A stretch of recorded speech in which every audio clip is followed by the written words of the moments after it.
And we're live. Welcome back, everybody, to a new episode of the Wheelie Podcast. I'm your host, Micah, and I'm joined again by Electrek's Seth Weintraub. How's it going, Seth? I'm good. Awesome. And we have got a bunch of new micromobility stories for you this week. We're covering many different topics. We've got new bike reveals from Heybike and Priority. Segway's got a new 50 mile per hour scooter. Bafang is coming at us with a new automatic shifting hub motor. We've got an interesting story on a creative way an e-bike was delivered to a Ukrainian soldier in the field. And we're going to finish it up with a awesomely weird Alibaba electric vehicle come to life. But where are we going to start it off this week, Seth? All right, we're starting off with Bafang's new automatic shifting hub motor could change urban e-biking. And do you say Bafang or Bafang, or what's the right way to say that? For like a decade, I said Bafang, and then I went to Bafang, and they all said Bafang, and I've been trying to switch, and it's so hard for me. Yeah, I every other time it's one or the other. Yeah, so I think technically Bafang, but like anyone that hasn't actually been to China, which is most people who ride an e-bike, says Bafang, and that's how I learned it and said it for a very long time. So Same. I think either way you do it, as long as you're buying it, they're happy. That's good. Let's see. So we're going to hop in here with their new automatic shifting hub motor. So this is part of their GVT line. This one specifically is the H730. And what's really neat about it is, first of all, it is, a typical Bafang hub motor, but it's got a internally geared hub built into it. So that, like, for example, a Shimano Nexus 3-speed kind of thing, or like if you've ridden a Dutch bike and you're used to that like 3-speed internally geared hub back there, basically the guts of that are built inside of this hub motor. And so it's interesting because it presents a lot of possibilities. For one thing, it's sort of an innovative way to do it because it's not actuated with a cable like you would typically have. There's no electronic shifting. It's totally automatic. It's basically inertial based. So it's like springs and weights are what are controlling the shift points. And that means that it's just like a really clean integration. There's no additional shifter cable, no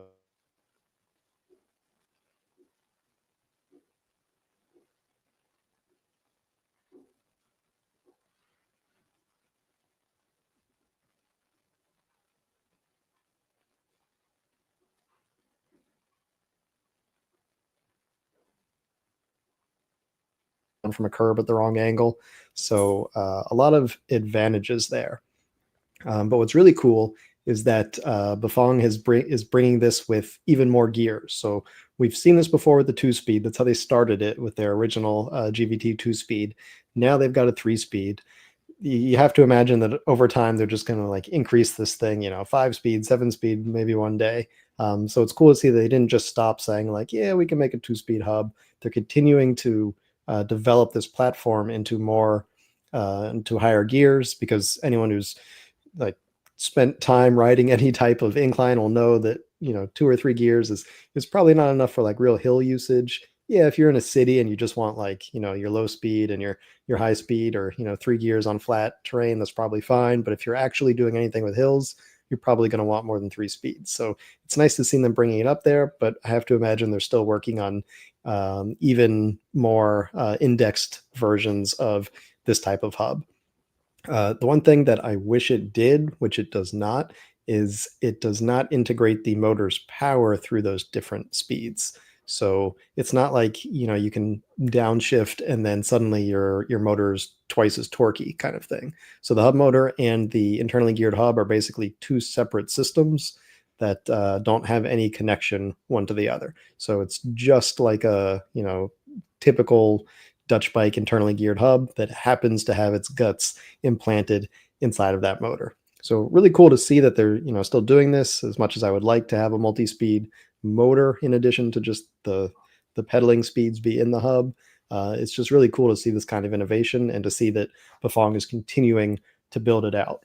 It's something that I think we thought was going to be coming for a while, as Bafang was starting to play with drivetrains as well, because we've seen over the years how a lot of these bicycle drivetrains, whether it's the Shimano Nexus or the Enviolo, or some of them, especially the earlier versions, were just not powerful enough to handle the the extra miles, the extra power that the e-bikes are putting them through. So it's great to see that the motor makers themselves, like in this case, Bafang,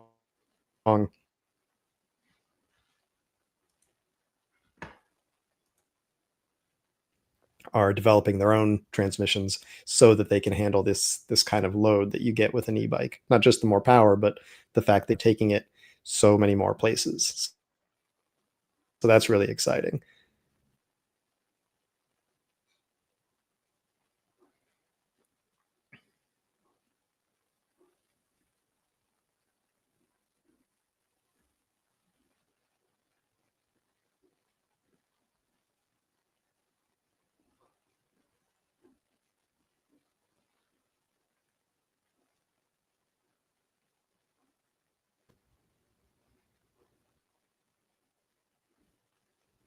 Am I in, Seth? Oh, there you are. Sorry about that. Lost you for a minute. I was, the thing that I kind of really, they show this with a belt drive.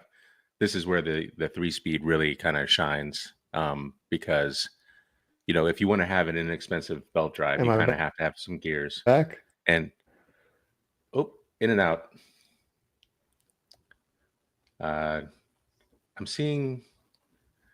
I'm coming through because I can see my scrolling, so I think it might be on your end.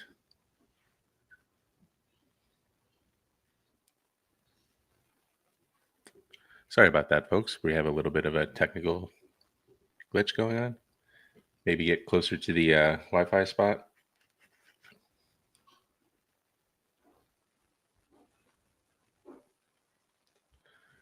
Well, anyway, maybe Micah will come back on here.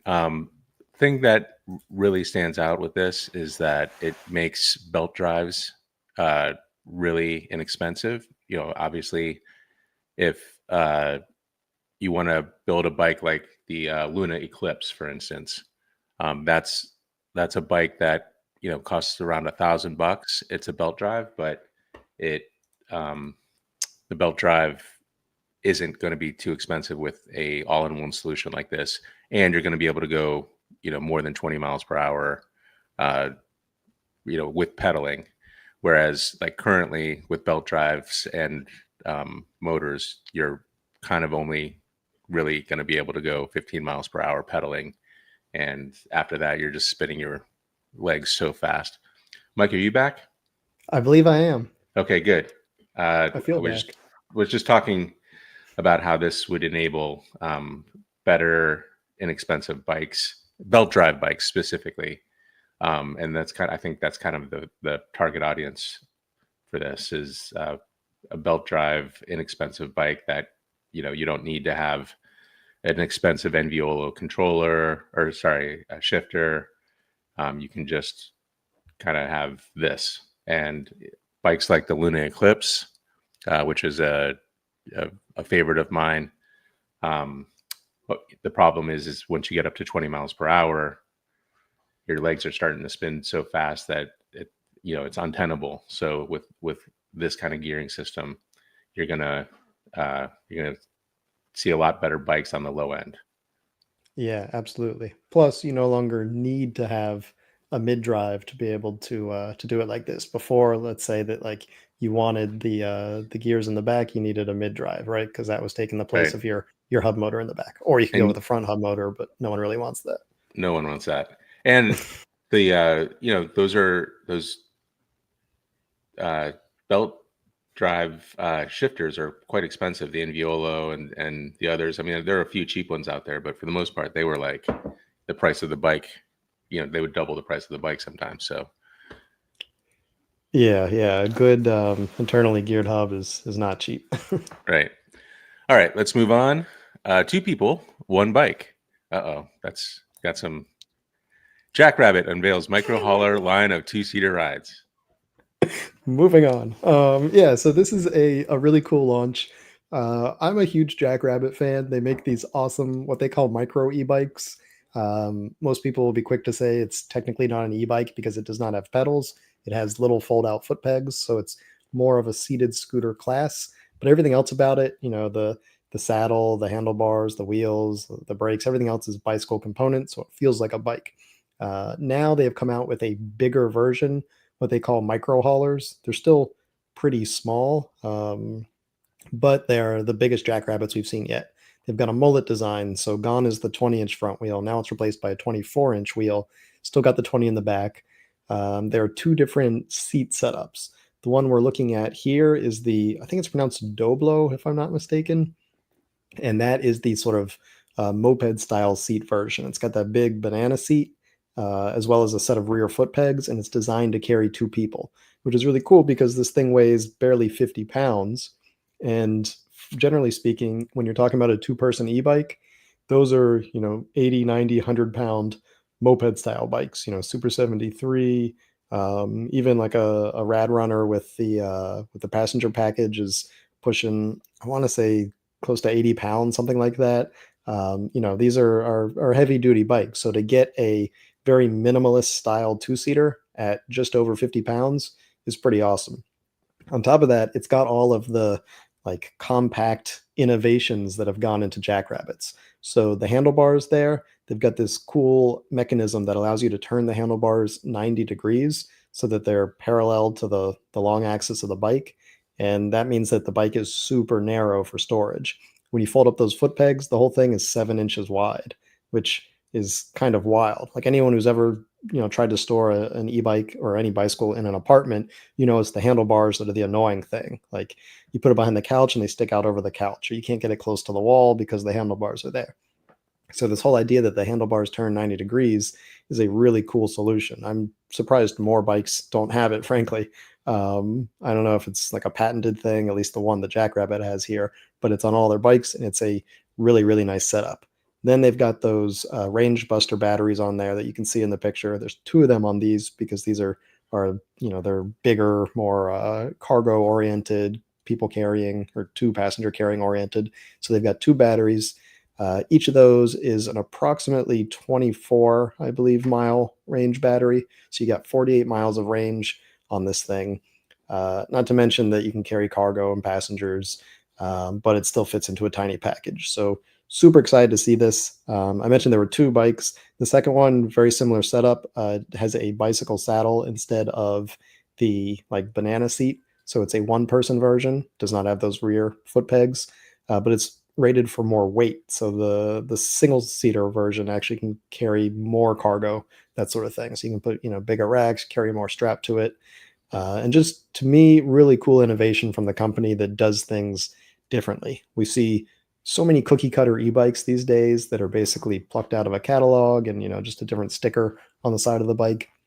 So to see JackRabbit continue to build something that is just totally different than anything anyone else is making is really fun for me. And while I haven't tried these yet, I've ridden every other JackRabbit that has been built at this point, and they're all just incredibly fun rides. The last few years with each model they've come out with has been surprisingly even more powerful than the one before. And so I believe they have their newest 750 watt or 749 watt motors in these, and they're just incredibly torquey, very powerful, surprisingly for the size. So you're just getting like a really cool setup here that makes a fun, different, unique, fairly strange looking bike out of this, or scooter if you want to, be pedantic about the technical terminology here.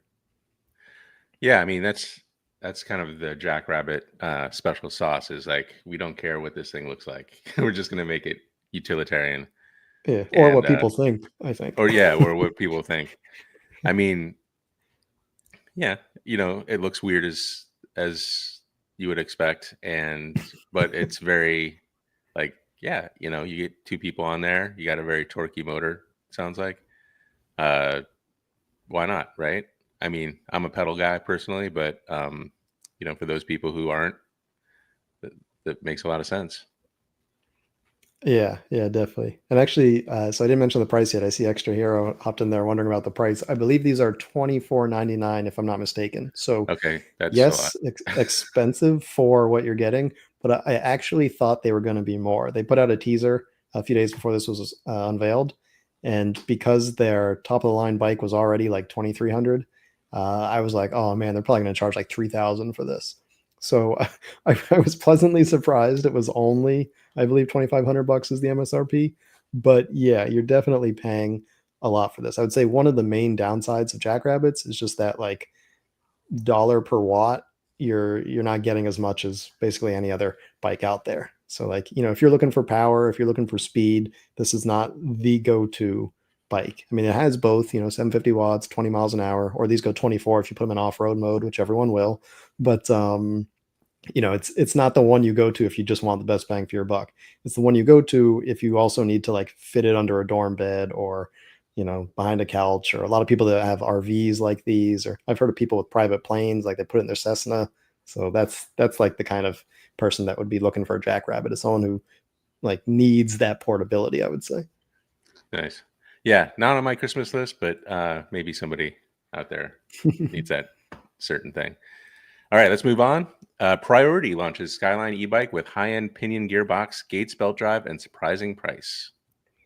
This one is really cool. This goes the opposite direction of that Bafang motor that we were just talking about, because while this is a hub motor bike, it did something interesting by incorporating the Pinion C12 smart shift system. So Pinions, if you're not familiar, are a gearbox for bicycles that are built right into the bottom bracket. So instead of the traditional derailleur, which controls your gears at the rear wheel, or an internally geared hub like we were talking about, that is sort of the more elegant alternative to a derailleur. Instead of having the gears anywhere in the rear wheel, they're actually put in the center of the bike in that gearbox.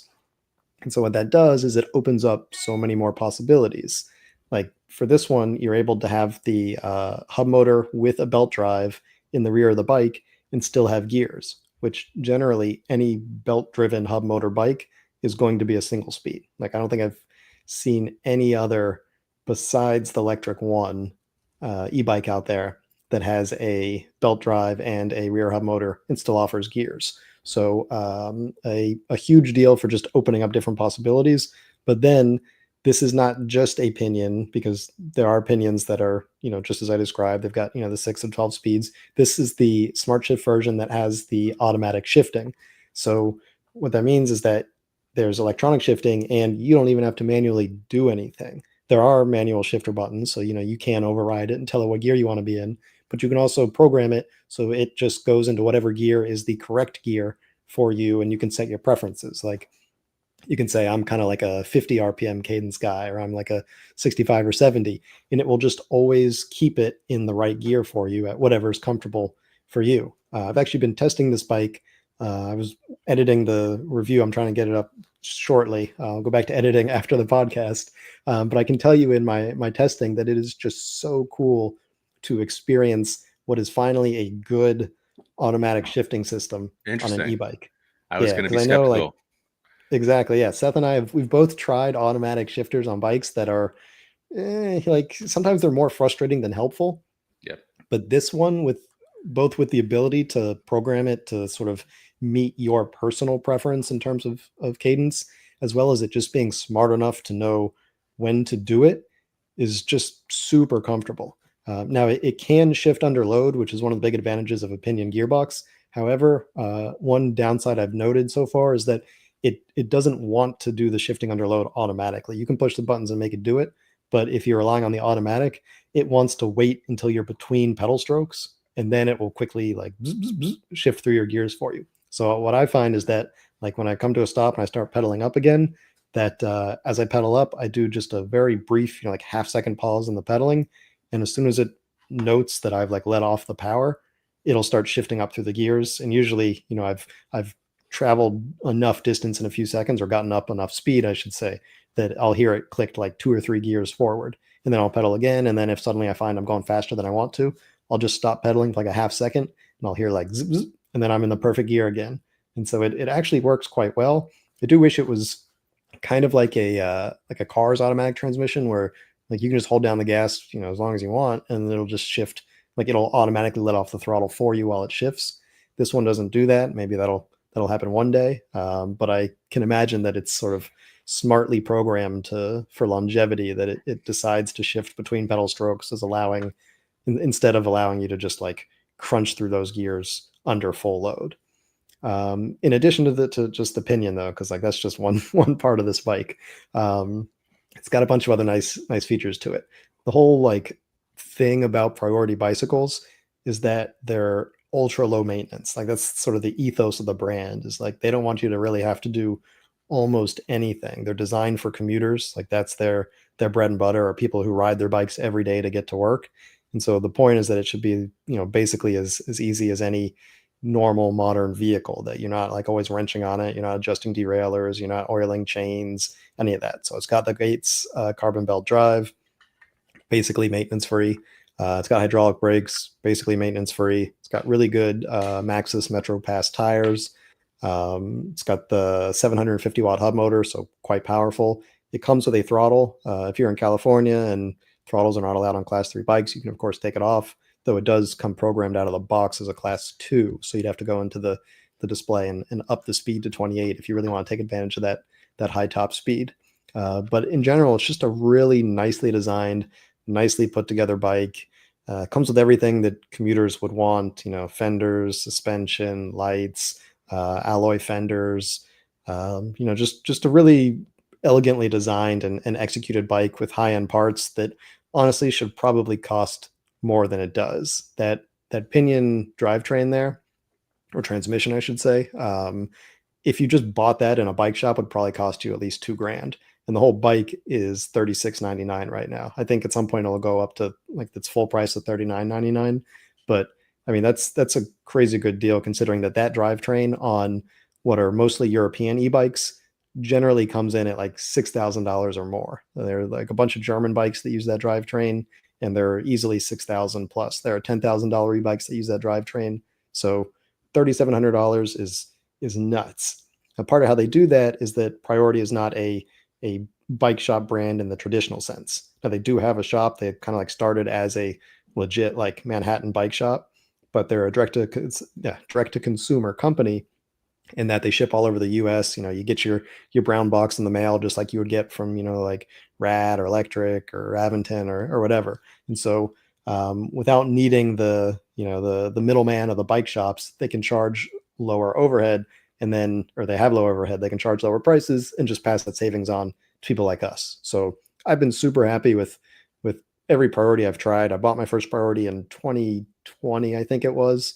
It was actually the first time I reviewed it, and it was so good that I didn't want to send it back, and I asked the company if I could buy it off them. And, I was like, come on, it's used. I think this guy even scratched it a little bit. So I was able to get a little bit of a deal, but it's one of the bikes that I've actually bought for my personal use. So I've been a huge fan of Priority, and this latest launch for the Skyline is just their nicest, most refined e-bike yet. Now, the one thing I will say is that if you're not someone who enjoys pedaling, there's really no reason to get this bike, because that's where the magic is. Like if you're a throttle all day kind of person, like these parts are just kind of wasted on you. Like there's no reason to get a $2,000 Pinion transmission if you're never gonna like run through the gears kind of thing. So there are other bikes if you're not a pedaler, but if you are someone who at least part of the time enjoys getting that really nice torque sensor, 12 speed, like actual cycling experience, then this is who this bike is designed for. And I've spent a lot of time not pedaling, so I know what it's like to just enjoy a throttle bike, and that's great. But I would steer clear of this bike if that's the kind of rider you are. What do you think, Seth? Have you ever been on a Pinion like this? No, I haven't. And obviously, I'm still a little gun shy on automatic transmissions, and I know they're not easy. Like especially on an e-bike sized. You don't want to put a lot of weight. You don't want to put a lot of extra stuff in there. So I can see why this is a pricey bike, especially for Priority, which kind of brings pricey bike stuff down to mere mortal prices. Easy in the comments notes that the price point wouldn't allow him to even consider this type of bike. The good news is that this is a low price point for a good automatic transmission e-bike with a bunch of other high-end components. Those are going to go on the used market in a year or so, and also as these become more hot, more scalable, the prices of these things are going to start coming down and going to be put into more people's hands. So this is a big step in that direction, but clearly not everybody has $4,000 in their e-bike piggy bank. So certainly interesting, and I can't wait to read your review on it. I'm obviously a automatic transmission skeptic still, but your review will carry a lot of weight. So looking forward to that. And I love Priority. Like, I love what they're about. So, on that front, I have to give them the benefit of the doubt that they've done something good here. Yeah, and you're right. Like, some of their e-bikes are, I think they start like $17.99 or $19.99, which again is nuts considering that's like rad prices, but bike shop kind of bikes. So generally, Yeah. yeah, they're much lower. But this gear, like I said, that Pinion transmission probably costs more than a rad bike by itself. Right. All right, let's move on. Speaking of lower cost, Heybike launches 2 new full suspension e-bikes at crazy low prices. Yeah, Heybike continues to impress me. Every time they launch a new model, it just gets better and better. Like, they started off as like a very basic, like run-of-the-mill e-bike company, which is fine. There was nothing wrong with it, but there was nothing special. But every launch has gotten very impressive, and this new X series that they launched last week is a great example of that. They've got 2 bikes in it so far. It's the Mars 3.0 and the Ranger Pro 3.0, I believe it's called. Both of these are 20-inch folders, so kind of electric XP class bikes, but they are both full suspension. So it's one of the rare folder full suspension models out there. I have ridden both of them, and the suspension is decent. Like, it's not incredible stuff, but it's also not like a basic sort of direct like 2-point suspension. It's like a 4-bar horse link suspension, so it's theoretically good geometry. Now the components, like the shock is not anything crazy. I think it is actually an air shock on the Ranger, but it's not like mountain bike parts. But for someone who's just commuting, you're in the bike lane, you're hopping curbs, you're hitting potholes, it's certainly good enough. Plus you got the 4-inch fat tires, so really cool to see them bring those components. On top of that, there are some other nice components. Some of them I enjoyed, some of them not so much. Really like the hydraulic disc brakes. These things are very powerful. Easily will get you to 28 miles per hour. Actually, we'll even do it on throttle, which was strange because that's not typically legal in most places. That's Generally, not class 3. Yeah, normally you'd have to have it cut out at 20. And even now, No. like if it has a throttle, some places will say that's not class 3. But this one will get you up to 28 on throttle, and the Mars even I think gets you to about 30 if you fully unlock it. So very, very powerful, very fast. It has an interesting thing that I'm starting to see more, the not ignition sequence, but like the activation sequence for turning it on requires either a PIN code or the NFC card to be able to actually activate the bike.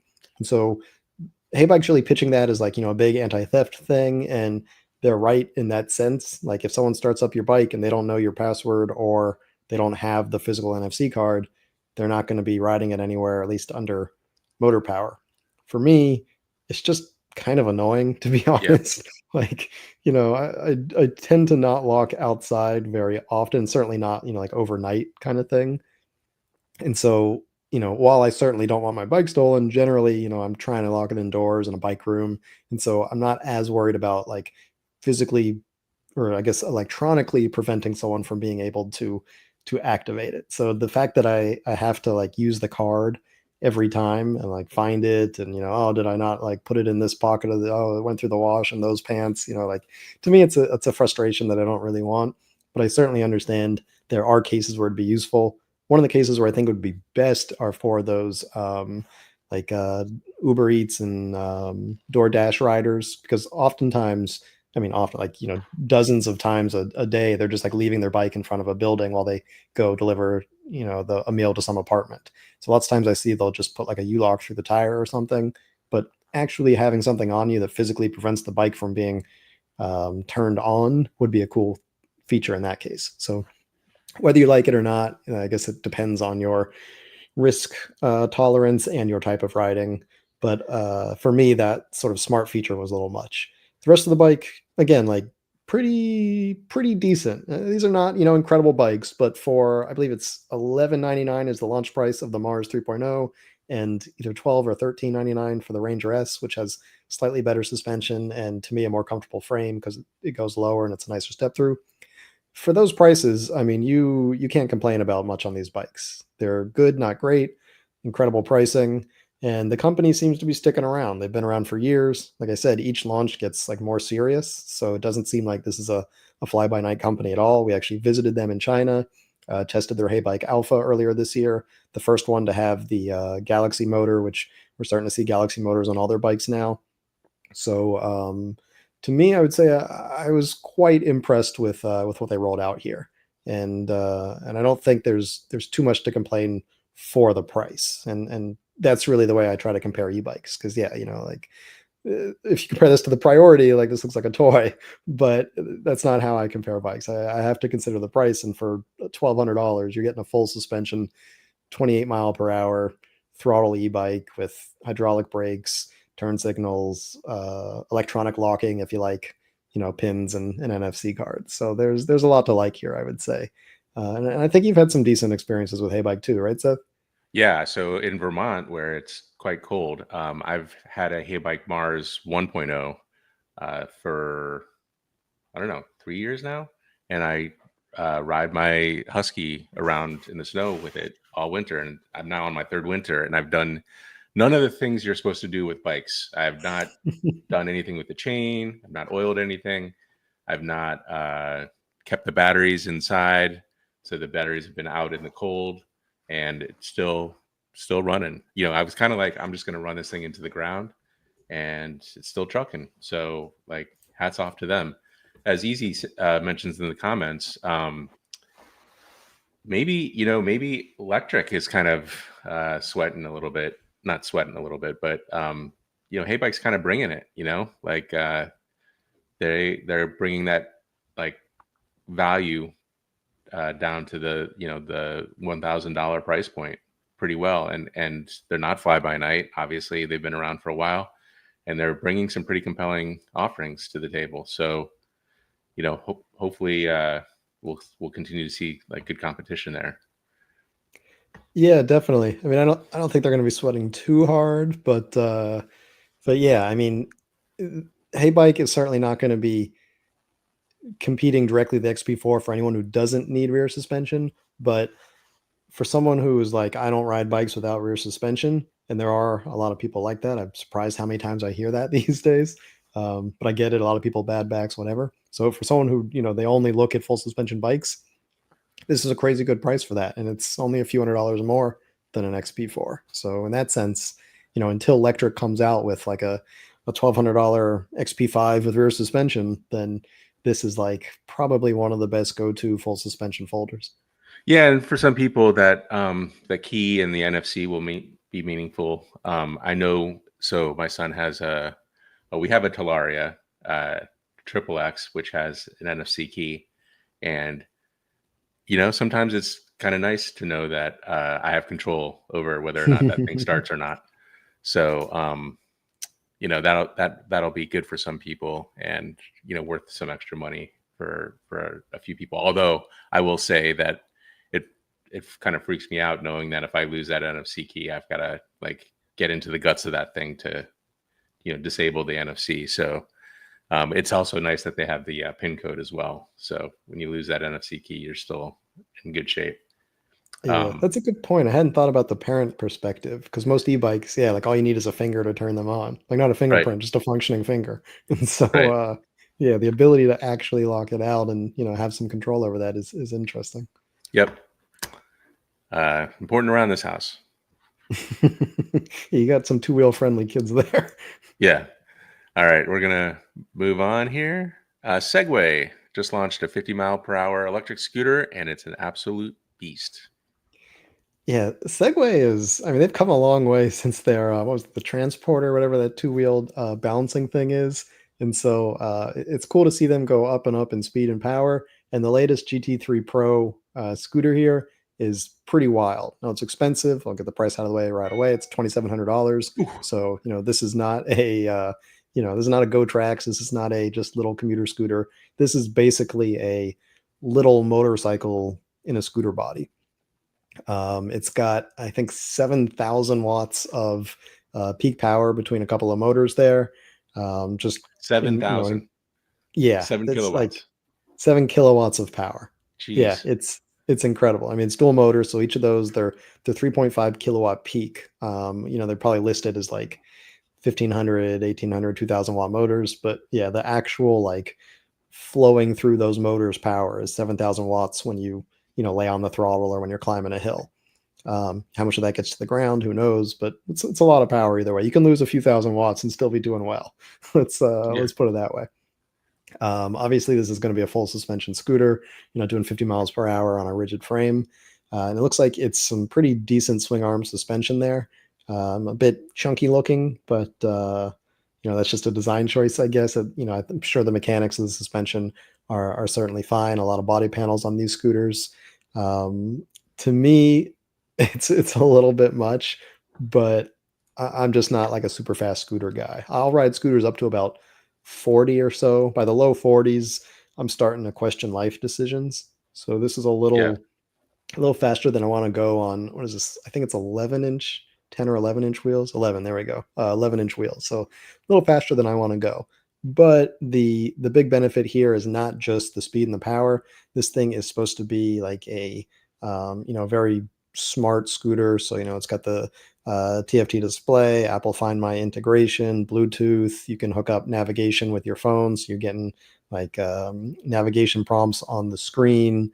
Water resistant. It's like trying to be a motorcycle level vehicle with all of the bells and whistles of modern high tech electric motorcycles in the package of a scooter for the kind of people that like that's their vibe, is just riding around on those tiny little wheels at near highway speeds. And I don't know why, but there are a large number of people like that, and more power to them as long as they're being safe and they're riding it somewhere where it's legal to ride, which I have to wonder at this point is how many states are left with rules that allow these things to be street legal on public roads.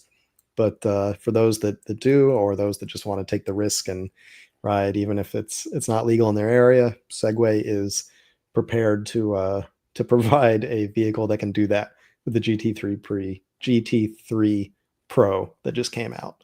I don't know, Seth. It's too much scooter for me. Would you fancy a ride on this? Well, I do appreciate the power, and like it's just one of those, like the little Bruno in all of us. The like the Power. um so like I like that Segway made this. Here's the thing. There was a while, I don't know, maybe about a year or two ago that we were, and maybe a couple more years ago, that we were like super infatuated with the Chinese brand scooters they were just throwing crazy motors into their, and I think 7 kilowatts sounds familiar. I can't even remember the name. It was like Han So it's Glue like or a Z, I think. Zooglue or something.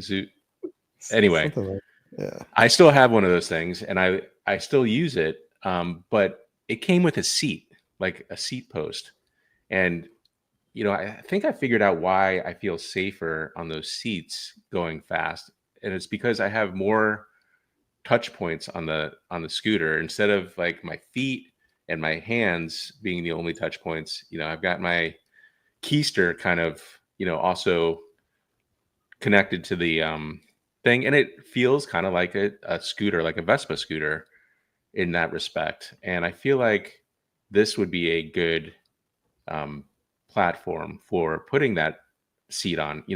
Like it's not hard. Like they just basically put a pole and a bike seat on there. So it's not hard to do, and it really actually adds a lot of stability to the experience.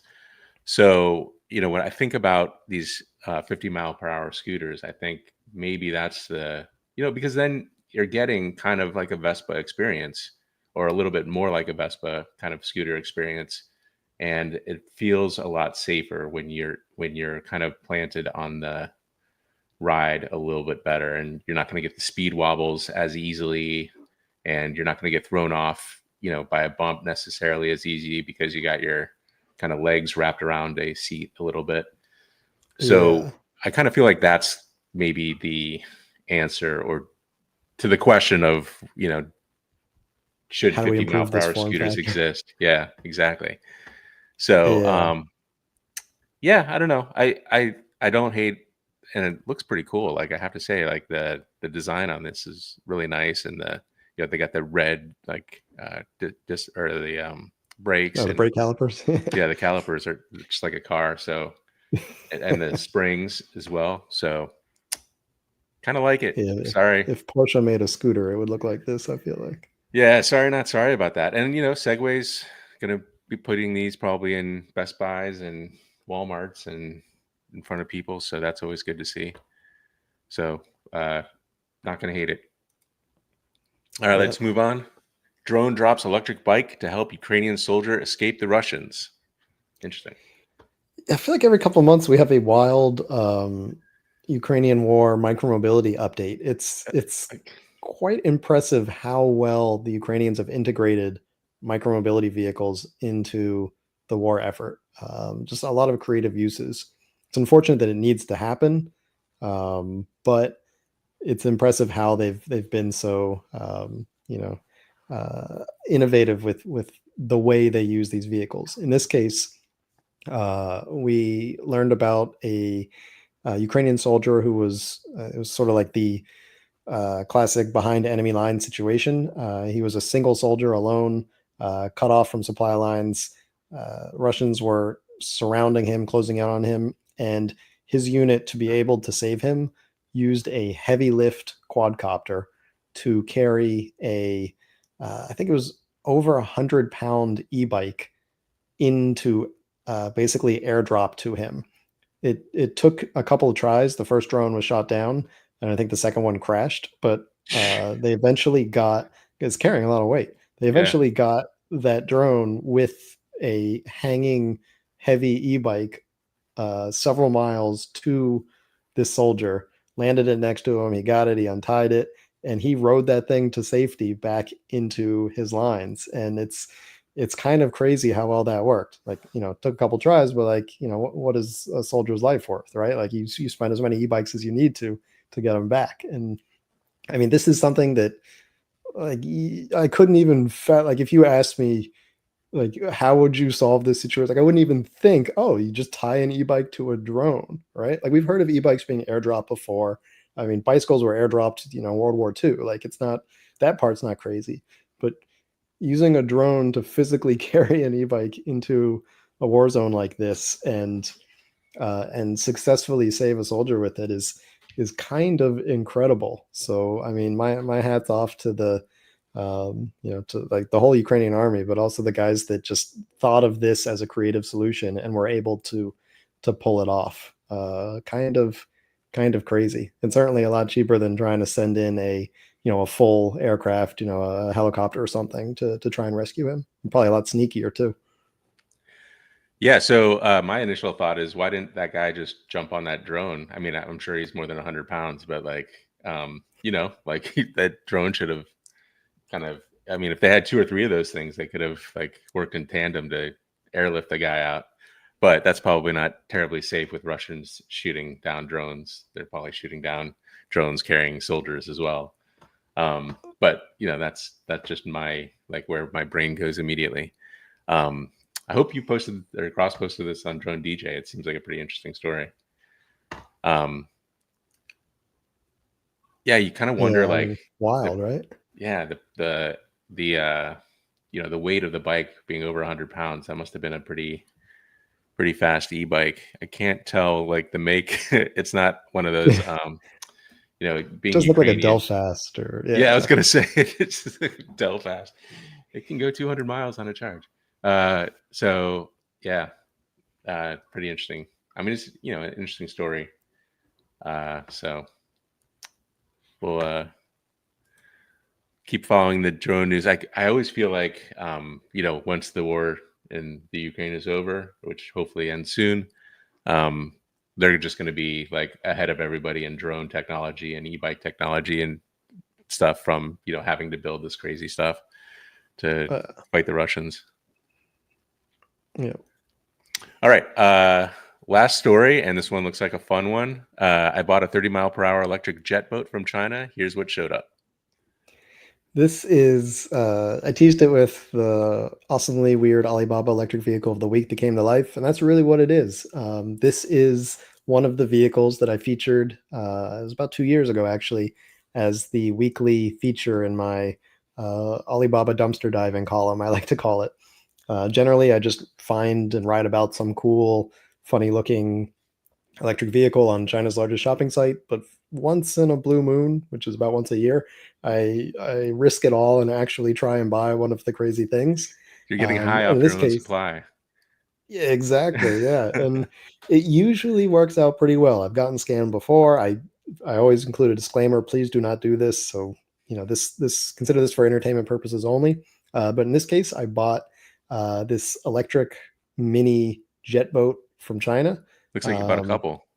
yeah, technically I bought three. I mean, you're already paying shipping, right? So like it would be financially irresponsible not to get three, is how And what I happened to the other two?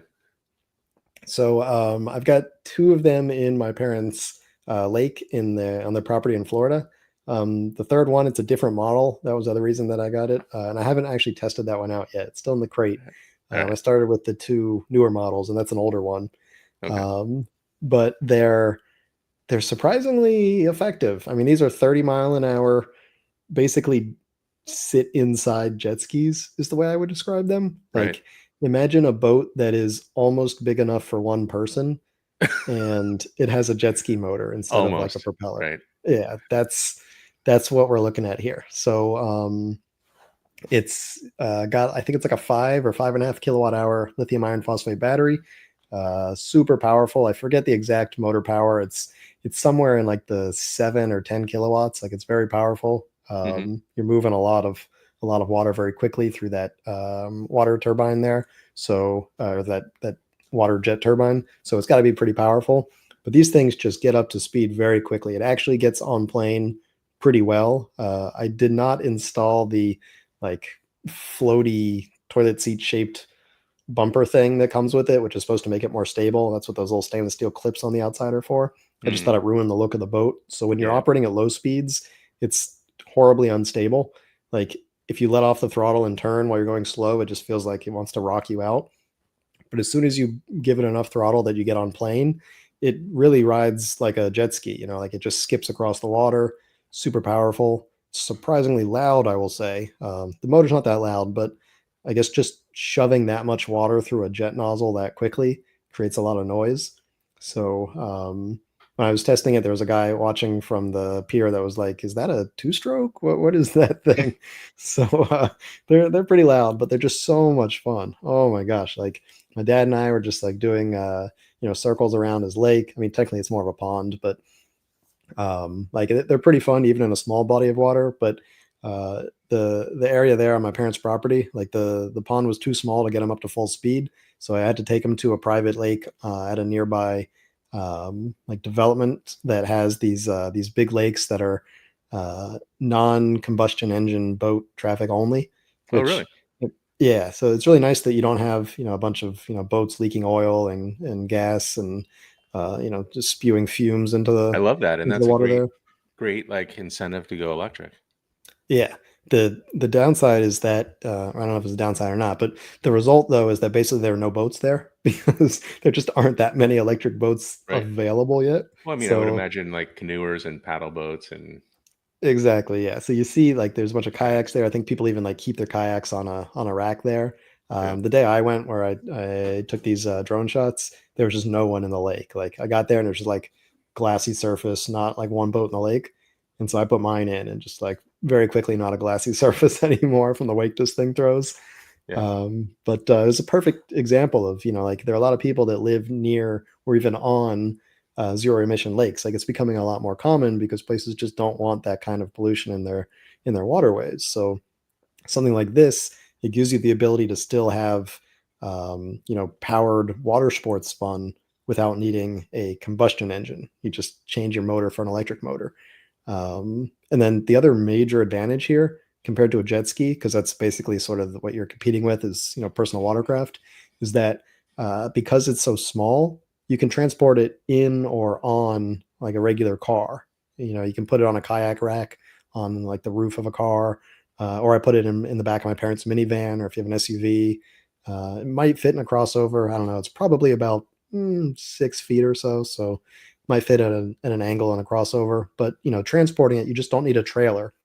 You don't need a parking spot for a trailer. You don't need, as long as you're not in public waterways, you don't need to register it.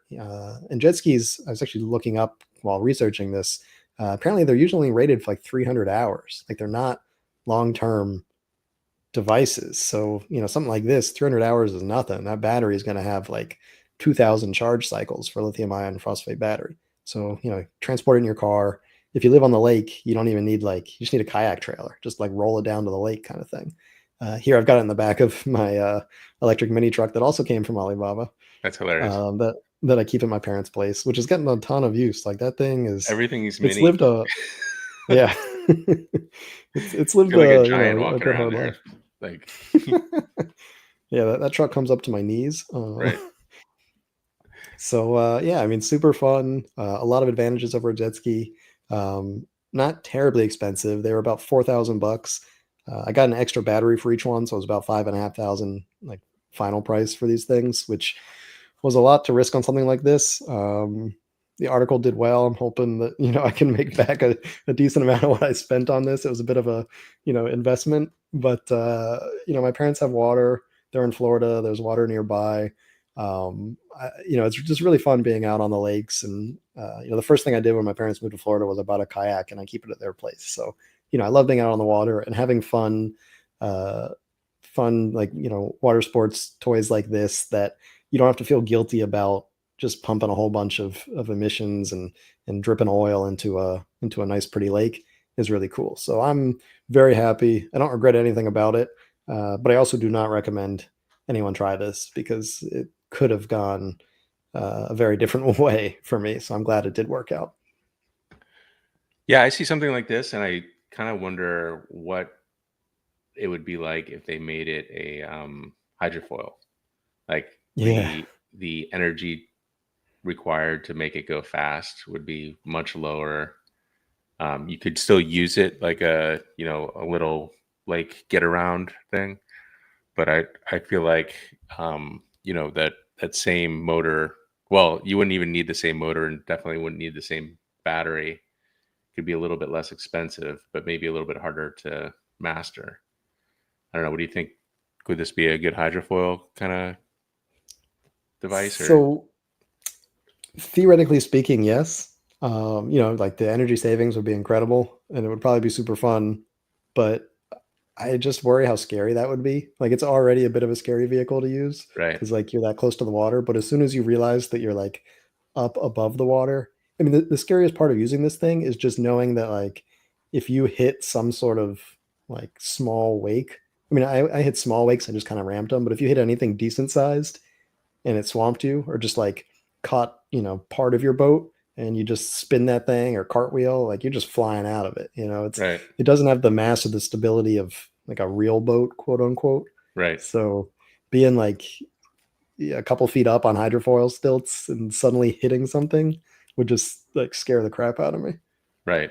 at that Yeah, I mean, speed. You're going along at like 5, 10 miles an hour. It's not bad, but we do 20, 25 miles an hour. I don't even think I got up to 30. I didn't, this whole time, I still didn't push the throttle all the way to the floor. Like, really, yeah, it was because as fast as you're going, it just gets scary. Like, right. I'll admit it, the thing scared me going like, what wasn't even top speed, like as fast as I could go without Not fearing that even if I on the hit something. glass before you ruined that nice lake. It wasn't Yes. So that was the straight away. funny thing is as soon as I did like my first loop, this thing throws such a big wake that all the water was like, up and down. And I was literally like ramping my own wake on the way back. And Yeah. yeah. So that's how like you realize even, the wake thrown by this little 6 foot boat, it'll rock this thing around. What would be fun is having. I mean, obviously, it would be super dangerous and people would die, but like having little races with these things.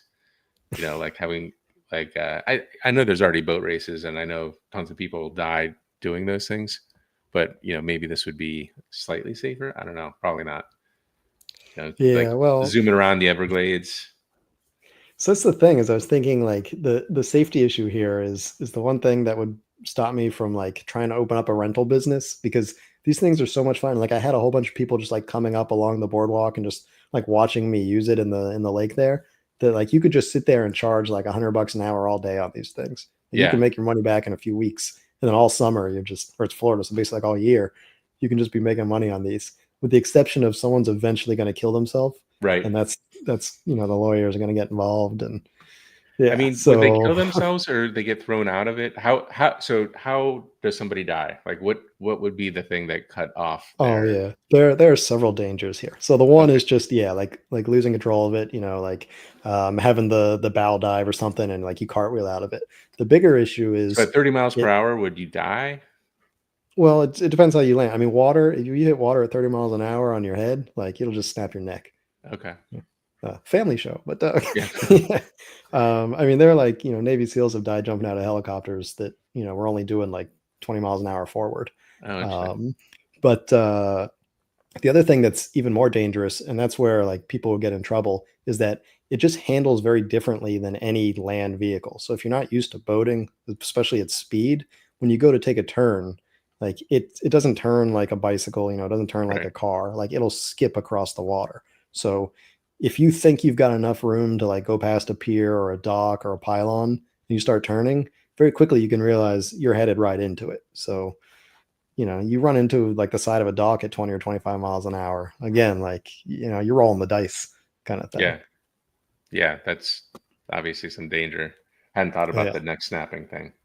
Yeah. Or even But if you get knocked out, like, so I'm wearing a flotation device here. It's actually a manual inflating one. I should have had an automatic one because, for example, you get thrown out and you just right. like get knocked out for, what would be a few minutes on land. Like that's game over if you're not, floating face up kind of Right. thing. So yeah, there's a lot of ways this can go south pretty quickly. Okay. Yeah. You convinced me not to not to buy one. Not to Just, be like be Debbie Downer here. A very fun vehicle, yeah. but there are risks involved with this kind of stuff. Yeah, Yeah. like All everything right. in life, but this has its own unique risk list. All right, let's get to the comments here. Yeah, we were cutting out at the beginning a little bit, so you might want to like skip forward a little bit if you're listening to this. Hopefully, the podcast we edit that part out, and you don't even know that there was some technical difficulties. Magic. Carl says it would be really cool to see Bafang market their tech to create new markets. Instead, they're at the mercy of the e-bike manufacturer marketing, kind of like AMD marketed their brand. I do see at the trade shows, Bafang always has some interesting Bafang labeled e-bikes that are kind of trying to push the market ahead. Although I'm pretty sure that those are just other bikes with labels Yeah, on them. Bafang doesn't make their own, right? yeah, exactly. They just like they sort of take some of the cool things that have been done, or they'll like make a sample bike just to show like this is a potential application kind of thing. But yeah, Yeah. like why couldn't their motors be put in other cool things? Like pedal kayaks or like all sorts of other industries that you could use a small motor. Extra Hero says, knowing JackRabbit's history, I know this mullet style one is going to be horrendously expensive.